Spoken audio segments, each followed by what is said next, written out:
You should've never doubted me. I'ma work to my last breath. I'ma hustle to my last breath. Yeah. Yeah, you should've never doubted me. The pain and the struggle followed me. Yes, sir. Yes, sir. What's up, man? How you doing? I'm not as good as you, man. Living the good life over there. Getting away from this area. Freedom. Yeah, man. Super jealous because here we are in LA, locked down. And well, how is it over there?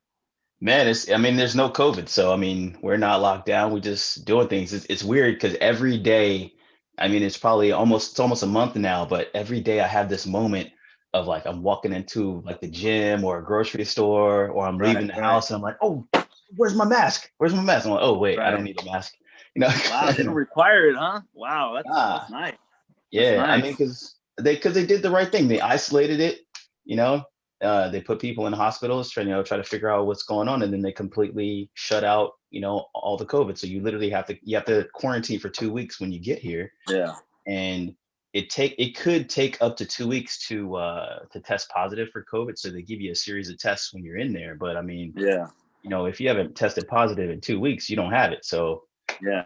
So wow. we can roll. Wait, and what took you over there? I'm sorry, I don't want to get off, but what took you over there? Oh no, it's all good. Oh man, first we were supposed to come here right the day before the day after they shut down the country. So we had already planned to come. And so already having aspirations to go, that was one thing, right? But then on another note, we're sitting at home for at least 6 months and working from home and not really having any obligations like to the location. So I thought about it and I was like, you know what? If there's no better time than now to try to like come here, and New Zealand's, the most sought after place to be in the world. I wasn't necessarily thinking that at the time, but I knew that's where I wanted to be. Yeah. So and literally everything I do is from my laptop. Like, I'm doing school, I'm working on Go Hard. That's all, on the internet. So, and New Zealand has internet. So you're not out there like work. You're out there on vacation, but working obviously from home. But you're not out there for something else. You guys just went out there for a vacation initially. No, well, it's just to live, honestly. Like it's like I'm here until February, but I can stay longer. It's Oh wow. Yeah. So wow. I'm vacationing in the sense that we have a bunch of trips and stuff, but I'm doing everything that I was doing at home, And, wow. And okay. more. Nice. Yeah. I have some business here too, but I could have did that from home. I didn't need to be here to do to do it, from here. That's cool, so, yeah. Man. I envy that you could just pick up and go like that, and just that's awesome that you can just do that. Man, it's a cool space to be in. I did a post today about like overcoming and kind of like your location doesn't determine your destination, and not that this is a destination necessarily, but for me the empowerment, the self-empowerment actually was a goal that I set for myself, years ago. Self-empowerment, and what that meant to me was the freedom to do whatever the hell I want, whenever the hell I want. And this couldn't be more of a personification or a manifestation of that level of freedom. So, oh man, good for you guys, man. Looks like you guys follow both of you, obviously. Look like you guys having a good old time over there. Man, it's a blast, bro. Rubbing it in our faces. Yeah, it's funny. Something happened the other day, and I was gonna post about it. We're at the mall, and that was a trip too, just being at the mall. And I was gonna do a post and say like, when was the last time you just freely walked around the mall and like and shopped and with ate no mask? Ate in a food court, with somebody right next to you, And I was like, no, I'm not gonna do that. And I told Melissa, I was like, I shouldn't post this, right? Like, that's too much. That's just like, rubbing it in people's faces. And she's like, no, it's pretty not. much. I'm like, nah, I'm not gonna do that. No, it's cool, man. It's good. It's fun. Something to look forward to when we're all done here, to be able to get back out there and travel again. Yeah, man. Yeah. So, hopefully it's sooner than later, man. Hopefully it's sooner than later, but it looks like it's gonna be like a year. But I hate to hit you with that, but yeah, you're right. No, it is. Yeah, it man. Is. We'll see. You're doing your own traveling of your own anyway. I mean, whatever we could get in the car and head out to somewhere, then yeah, we'll do it. We're not flying, but yeah, we'll drive out somewhere. You know, we just went out to Zion not too long ago. You know, little things like that, maybe a local mountain trip for the snow and stuff like that. But anything else like that, anything like what you're doing, your level, that's gonna be a while. Man, it's definitely enjoying for sure.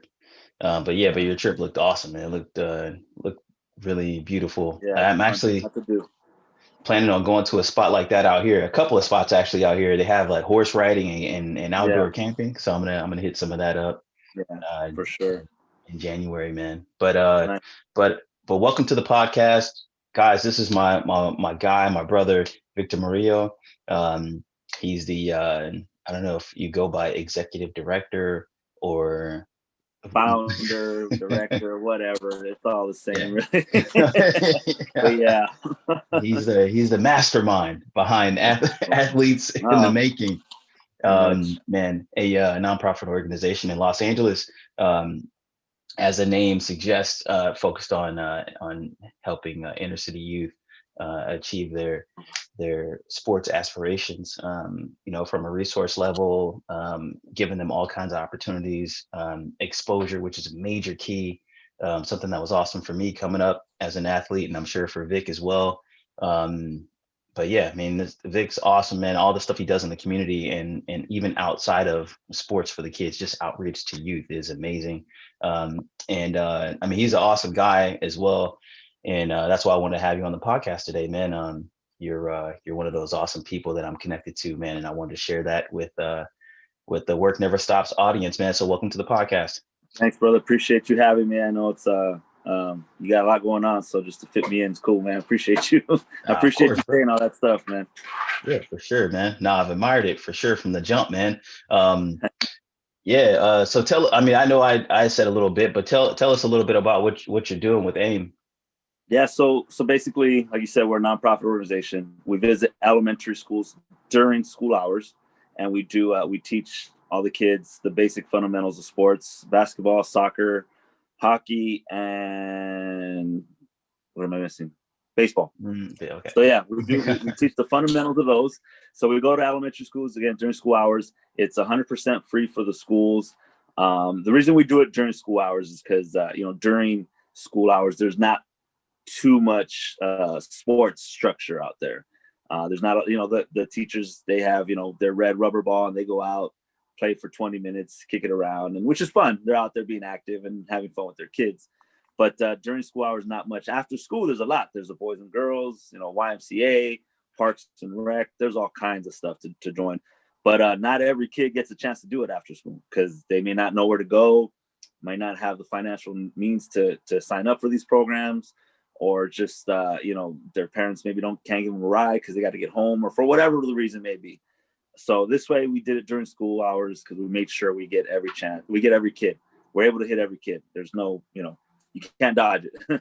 So we get an hour per class. We get it. We go through, maybe it takes us 2 or 3 days to go through a school, depending on the size of the school. And we just teach them the fundamentals. We also donate, sports equipment to the schools, because a lot of schools don't have funding for this stuff. So we like to leave some equipment for them. And we also sponsor kids. So say, you're 5, 6, 7-year-old little boy or girl, and you want to play at a team after school. We'll pay your league fee. We'll buy you brand new equipment and all that stuff and sign you up and get you going. But obviously this year's a whole nother year. Yeah. This year's been a little bit different, but I'm sure we'll get into that. But yeah, but that's basically what our program is all about. So, again, it's all free for kids, all free for the schools. We don't want a principal to say, we can't do it right now. We don't have money or anything like that. We want to make sure they all get a chance to do it. So, which is why we went the nonprofit route to do this. Yeah. Man, it's truly an amazing organization, man. As you're talking about the things that you guys do, I was just having memories of being involved in some of the outreach, man. Some of these kids, and it's amazing. So the way I know Victor is we both used to go to City of Angels boxing in LA, and Victor needed some coaches to come through to one of these events with the kids. To come help coach. And anyway, so I joined them, and man, I mean, it was an absolutely amazing experience. I don't want to overhype it, but I mean, man, It's it fun, made man. me. It's fun. It's yeah, it's like, oh, It's a lot of you gonna fun, pay me to do this? This is amazing. Like, right? yeah, That's the other part. Yeah, that's yeah, oh, it's man, fun. it's super cool. I mean, if you love kids, I love kids, so it was. I mean, that the morning before, before you go there, I'm having my coffee and I'm just hyped up, like, to get there because kids just give you Yeah, so much energy, man. They're just, right. they just, and No, they for sure. love it. Like they, they absolutely love it. Yeah, and It's that's what so I'm saying. cool. Like you go to these schools and and you've seen it. There's a lot of kids that never swung a bat or shot a basketball or things like that. So when they try it the first time and we show them how to hold the balls and how to swing it or whatever, like you could see like, oh man, this is what I've been missing out on. This is so cool. And like now I want to go play at join a league or something. You never know. And then you find those one natural athletes that just boom just took off, just something like that. And I've seen that. So it's like it is, again, I always say selfishly speaking, it is like you get a little like, wow, you get proud, like, wow, we did that, we introduced it to this kid and, we gave back in an athletic way. So I love it, dude. It's just and that's something I always wanted to do, which is why I kind of finally did it. Took me a while, but finally did it. It's a great confidence booster. The kids get so much confidence. It's funny because you teach them some little thing and they take it and you can see they pick it up so quickly. Like it's Yeah. crazy. There was one kid, I still remember his face, everything. I forget his name, but I mean, he was like he wanted to be LeBron. It was this little Asian kid, and he wanted to be LeBron, and he was not athletic at all. But I Yeah. showed him something. He was like stayed on my hip, man. I showed him something, and just the fact that he was able to like get this little thing, like his Yeah. confidence like shot up, like shot through Yeah. the roof. Oh Like he yeah. was taking the ball and like Yeah. going at like going Yeah. at No, he found his move. He found his yeah thing that he just, that was it. And he stuck to it. Yeah, no, yeah for sure. And right. And did you feel good? Like I showed him that, you know what I mean? It's just like, yeah oh man, it was so cool. I mean, that's not the big picture, but hey, right you have, if you're not feeling that, then you're just out there just, for yeah. what, just to get it done. But no, you got to be able to feel all that. And for sure. Yeah, it's infectious, throughout all the classes and stuff. They get it, they get really excited about it. So it's cool that you're able to do it at these schools. So now are you, I mean, it's crazy with schools now because they're not all in session or some of them are in session in LA. I don't know what's going on. Nothing. So yeah, I mean, we're the second. Los Angeles is the second largest school district in the country, next to New York. So, you know, it's that's something that we'd be able to be busy every single day, hit a school every day and it would take us years before we were able to get them all. But unfortunately, obviously, because of COVID, all the schools are done. So all the schools are online learning, and which for me as a parent to begin with, it's better than nothing. I mean, they could have just shut it down and just said, we can't do anything. But thank God for technology and Zoom and all this stuff. Teachers are able to, teach from home. And they're learning a lot. I think I see my kids and they're still getting, good amount of learning done. They're just not inside and socializing with kids and things like that. I know for my youngest, it's good because less of a distraction, so you can focus a little better. Yeah. So it kind of helps a little bit. But yeah, but for us in our program, we're ready to get back out there like everyone else. But like everyone else, we're just patiently waiting to see what happens, see what God has in store for us, and when it opens, and we'll get back. Unfortunately, we like all other, and I'm not going to sit here and play the violin and tell you that, it's just us, but, we as a nonprofit world, fundraising and all that, obviously been a stop to it. We've been able to do a few things here and there, nothing major like we're used to, where we, have large gatherings like our casino night or kickball tournaments, art shows, things like that. We obviously we have to wait until, the world gets back to some sort of normalcy. And we lost our office this year because, as you Right. you said earlier, we met through City of Angels Boxing. Shout out to Alex, Jesse, and Jag, Yeah. who I just spoke to this morning, actually. Oh yeah. Oh man. Yeah. If it wasn't for them, we wouldn't have existed, because they really pushed us to get it going. They helped us with funding in the beginning. They were a big reason why we even exist. They donated office space at their building before they shut down. And once they shut down, obviously we don't have an office anymore, but that's all right. So yeah, if it wasn't for them, where you and I met, we wouldn't be around. So, but yeah, COVID, again, we're just going along, waiting till see what happens. Everything's just day by day, hour by hour, literally, with things changing all the time. So, but that's is what it is. Mm-hmm. Yeah, there's a lot going on behind the scenes. I'm a member of the National Small Business Association in the Leadership Council. So there's there's a lot of chatter and initiatives, moving behind the scenes right now, trying to keep small business and nonprofits alive. Man, there's so much going on right now. I wish there was more leadership in government to, especially in Los Angeles or California, really, to say, when there's going to be a lockdown, have a purpose, like more of a purpose than, the case count went up, say, okay, we're shutting down for this period of time to try to, to maybe get more testing, or, have a real actual action plan, instead of just shutting down indefinitely with no real concept of how long it might be. It's not helping. It's been, look, I'm not going to preach red or blue on this at all. I'm not going to get into that with you, but I will say this. I will say this for both sides.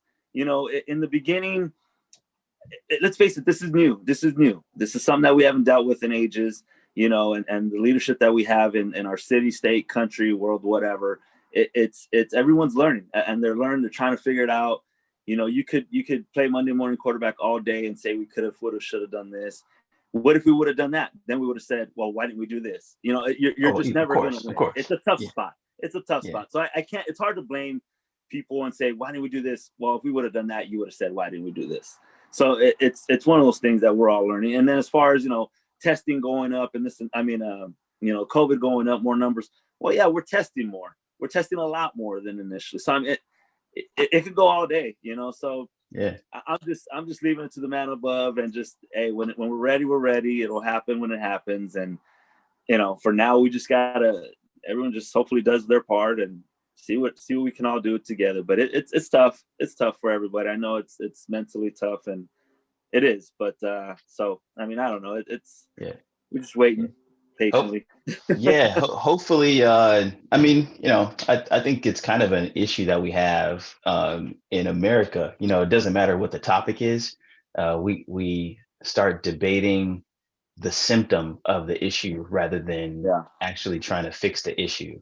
And everybody all the way to the top kind of gets caught up with either their own opinion or trying to push their initiative or ulterior motive.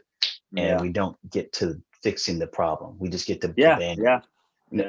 So I get to the Band-Aid. It's all about who's barking the loudest, as opposed to what the bigger picture is. And that doesn't always work out. That's not the answer, but it is what it is, brother. It's been going on for ages. The everyday man suffers rather than unfortunately. But true, commendable though, that the measures that you've gone to, to keep doing what you're doing, even during this time. I know you have the casino night, right, which is has been an awesome event that the City of Angels fam and people around LA have continued to come to, but obviously that's not a option right now. But you switched up and you did something else. You did the 5K online thing, which is awesome. And that's kind of what we just have to keep doing at this time, is just keep adapting and realizing that the work never stops. Exactly. Besides the virtual 5K, and that was just something we kind of just saw that was happening, so we just said, all right, well, let's give it a shot. And aside from that, every year we do our toy drive, where we set up a little party or something, and we just collect a bunch of toys. And last year we had an LAFC player. It was a kind of a meet and greet, but instead of paying for it, just come and bring a toy type of thing. So we've done things like that, but this year, again, it's got to be a little bit different. So this year we still want to keep doing what we do for Thanksgiving and Christmas. So we just had a drive-by toy drive, food drive. So just drive on by a restaurant, our friend's restaurant, get some, just drive by, drop off some food or some toys, and we're just still collecting. We're not going to stop, like you said, we're just going to keep going, do what we can, just, obviously adapt a little bit more. And so yeah, we were able to do it, and still collecting online too, through people shop online all the time, Amazon, Target, whatever.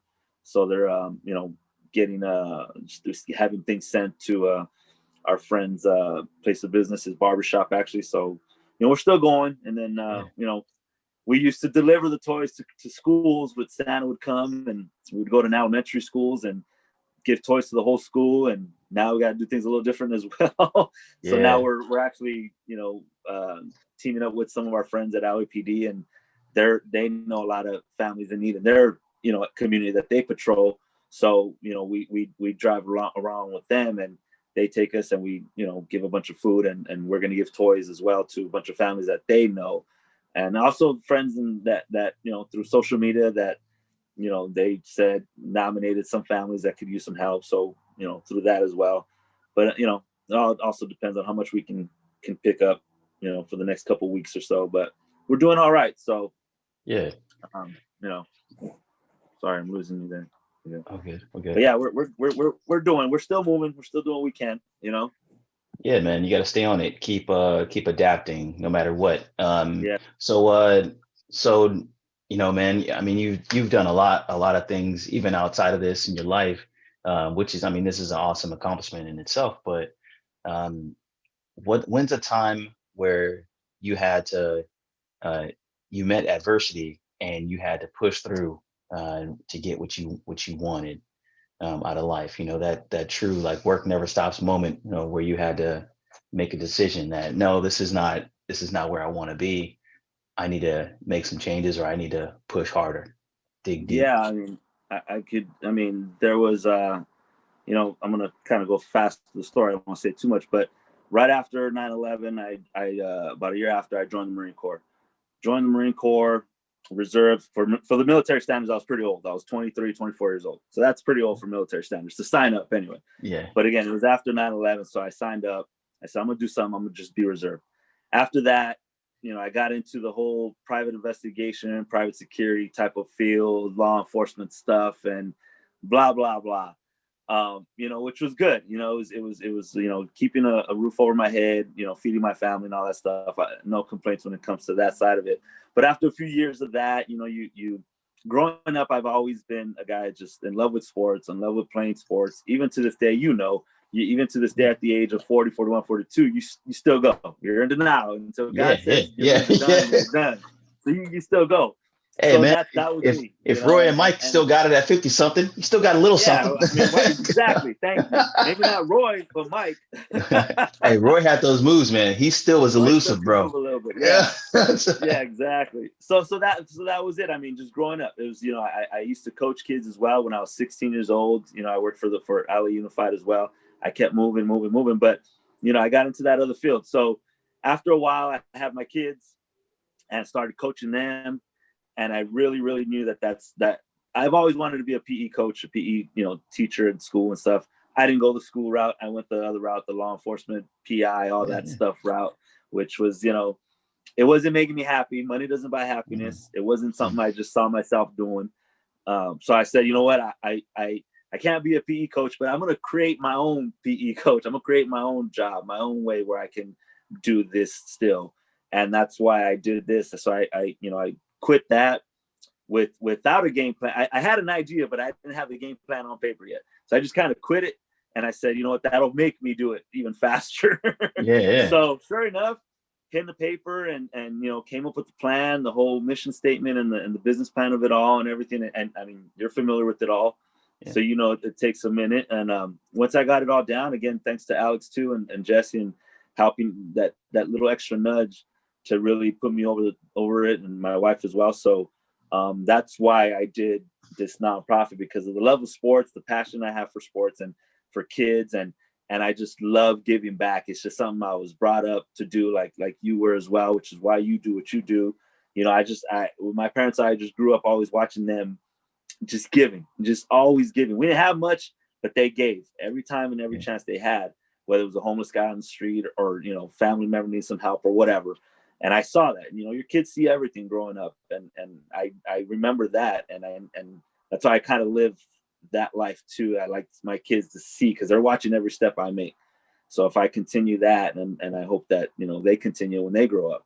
So that's why, I did Athletes in the Making, just play sports, give back to the kids, and just play with kids and get them active, and the healthy lifestyle and all that other stuff that goes with sports.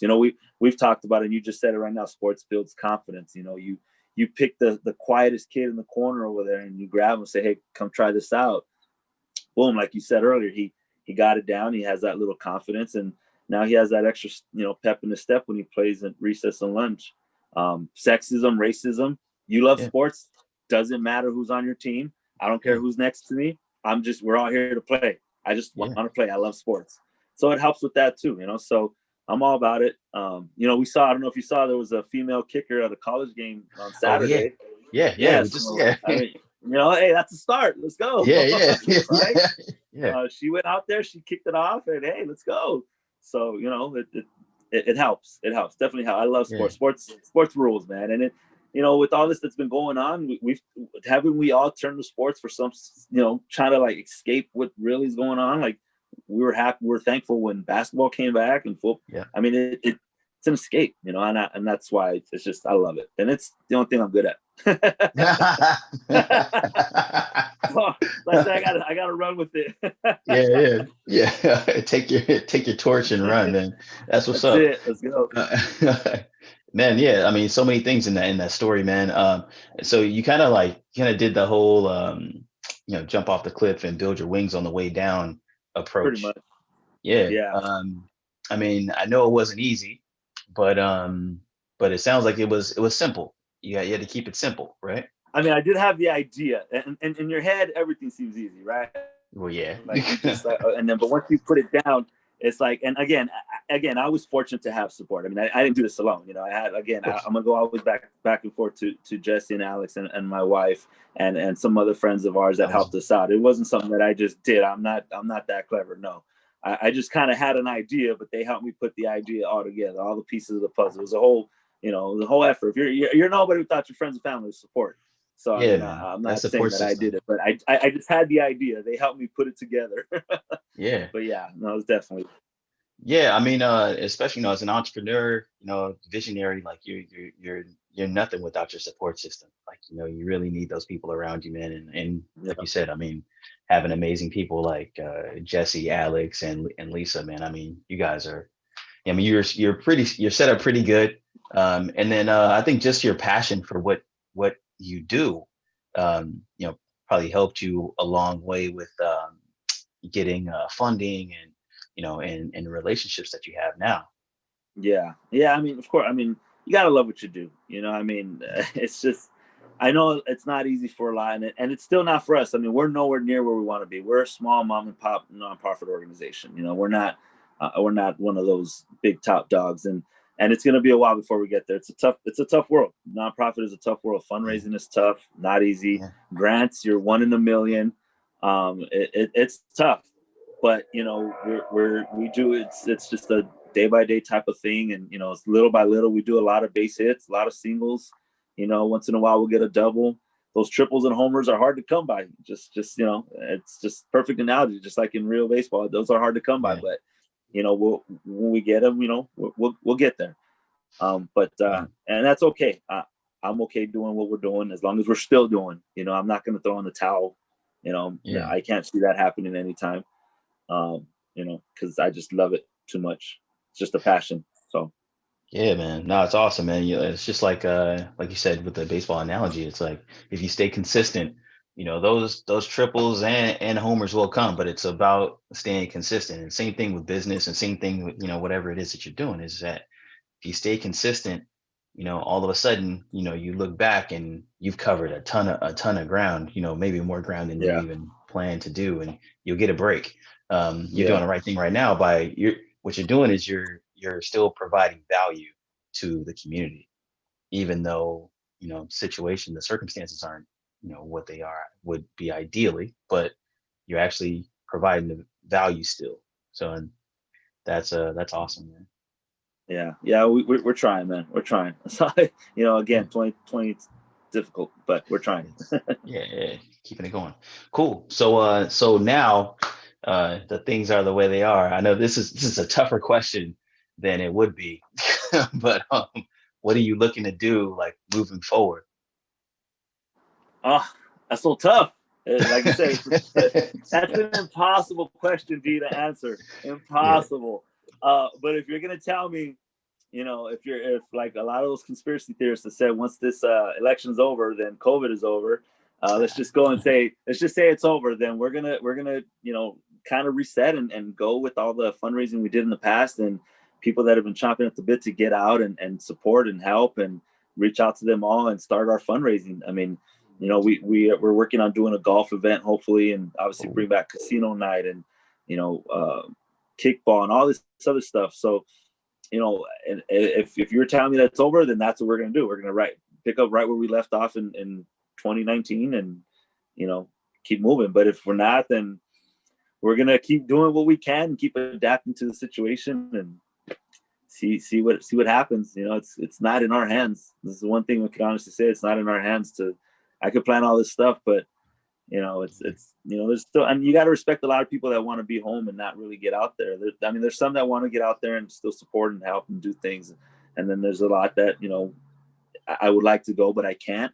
And I respect that. And so why even put them in that situation? And that's why we're not even dealing with doing any type of fundraising, like in person stuff. So, but yeah, it is a tough question to ask, D. We don't know what's going on, man. We don't know, man. I don't know what's going on. Yeah, it's no, I'm struggling with that as well. Just trying to figure out what the hell my next step would be. Like I said, I'm supposed to come home in a few months, but I'm not in a rush to come home.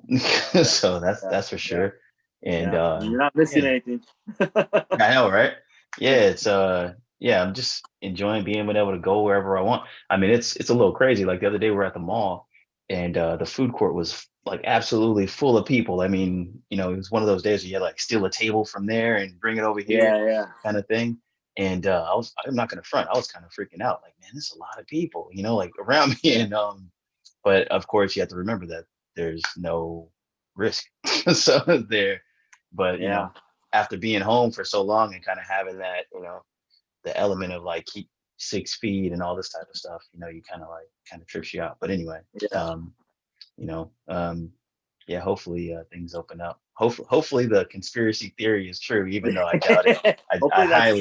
I highly doubt it, but we'll see, man. We'll see. Yeah, it can't necessarily be true because it's more than America going through this. So true. That's true. Kind of yeah, man. Yeah, no doubt. There was a couple of things that came up when you were telling your story. I'm trying to remember. I say a lot. Yeah, but either way, man. Bravo. I think, man, I hope Casino Night is able to come back because that was a really good night. You and me both. But either way, I think through this podcast, there'll be a lot more people on the Athletes in the Making movement. Guys, keeping follow Athletes in the Making on Instagram, and also follow my guy Victor. He does some classic hit covers on his Instagram story that are awesome. No, he's but I think look out for that for any fundraising events coming up, and if you have any ideas, I'm sure he's open to for sure hearing any ideas, but definitely follow. And I appreciate you too, brother, for having me on and always supporting us too in the past. And like you said, you were a coach out there too, so you know what it's like. And it takes someone like you to come on out and volunteer to help us out, and appreciate you and what you're doing. Appreciate your hustle, man, and everything that you're working for and where you've come from and what you've been doing. And that's awesome, bro. So, keep grinding and you're everything looks great, man. You're looking good. Thanks, man. Appreciate it, man. Thank you. And thank you for the support. Thanks for even giving me the opportunity, man. It was something that was a highlight in my life at that time. I was so hard-headed at first. My grandma didn't even believe in me. kept going though. All I can say is I told you. Jury at the bank now in the vault. You should've never doubted me. I'ma work to my last breath. I'ma hustle to my last breath. Yeah, yeah.